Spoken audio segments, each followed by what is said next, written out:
শুনেন, ঢাকা থেকে আমেরিকা গিয়ে ফিরে আসতে যে সময়টা লাগে, ওই গাজীপুর থেকে ঢাকায় গিয়ে ফিরে আসতে কি একই সময় লাগবে?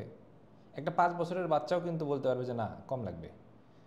তো যখন আপনারা ওয়েবসাইটের হোস্টিংটা ইউএসএতে রাখেন, মানে আপনার ই কমার্স একটা ওয়েবসাইট চালাচ্ছেন যেটা টার্গেটেড অডিয়েন্স হচ্ছে বাংলাদেশ, মানে বাংলাদেশেই আপনি সেল করতেছেন প্রোডাক্ট, কিন্তু আপনার ওয়েবসাইটের ডাটাগুলো রাখছেন হচ্ছে আমেরিকায় বা ইউরোপে।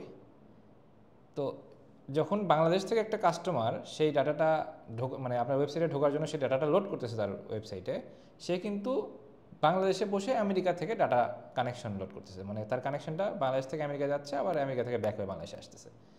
সময় তো বেশি লাগবেই, আপনার ওয়েবসাইট তো স্লো হবেই, স্বাভাবিক।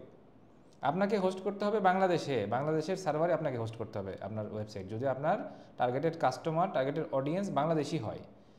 হ্যাঁ, তাইলে কি হবে যে ঢাকার মধ্যে যখন আপনার সার্ভারটা আছে, তখন সারা বাংলাদেশে খুব অল্প সময়ে ফাস্ট, খুব কম লেটেন্সিতে আপনার ওয়েবসাইটটাকে সার্ভ করতে পারবে।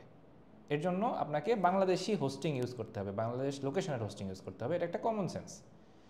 তো আমরা মানে ফেসবুকে অ্যাড বাজেট করি অনেক, কিন্তু এই সিম্পল ম্যাথসটা আমরা বুঝি না। আমরা শুধুমাত্র বিদেশি হোস্টিং দেখে লাফালাফি করি যে হ্যাঁ বিদেশি হোস্টিং কিনলে ভালো হবে, ইন্টারন্যাশনাল এই সেই। ভাই, কমন সেন্সে চিন্তা করেন না। আপনাকে তো ডেভেলপারের থেকেও শুনতে হবে না, আপনাকে কোনো এক্সপার্টের থেকেও শুনতে হবে না, আপনি নিজে একটু ভাবেন না, তাহলেই তো বোঝা যায়। এটা তো মানে বললাম তো, 5 বছরের বাচ্চা বুঝবে। সো আপনি যদি বাংলাদেশে ই কমার্স করেন, you must have to host your website in Bangladesh, not in America, not in Europe, not in anywhere else. অবশ্যই আপনাকে বাংলাদেশে হোস্ট করতে হবে, কারণ এটাতে আপনার বেস্ট পারফরমেন্স পাবেন। সো দেরি করেন না।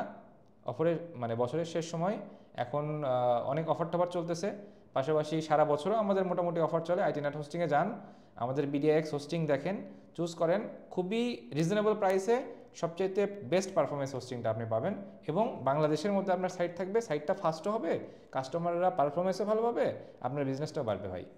শুধু মানে অযথা হচ্ছে মানে অনেক ডলার খরচ করেন না ফেসবুকে, আসলে যেই মার্কেটিং বাজেটটা খরচ করতেছেন ওটা থেকে প্রপার রিটার্নটা মেকশিওর করেন। আর রিটার্ন মেকশিওর করার জন্য এই ছোটো ছোটো বিষয়ের প্রতি গুরুত্ব দিতে হয়, এবং একটু নলেজটা মানে ইউজ করতে হয়। শুধুমাত্র আমার মেন্টর কি বললো, আমার অমুক বইয়ে কি পড়লাম, এটা এটা চিন্তা করলে হয় না। ডেভেলপার কি বললো এটা শুনেই কাজ করলে হয় না। সবসময় মিস্ত্রির কাজ শুনে বাড়ির কাজ করে না মানুষ। একটু নিজের কমন সেন্সটাও খাটাইতে হয়, ওটাকে ইউজ করেন। আই হোপ অনেক ভালো করতে পারবেন।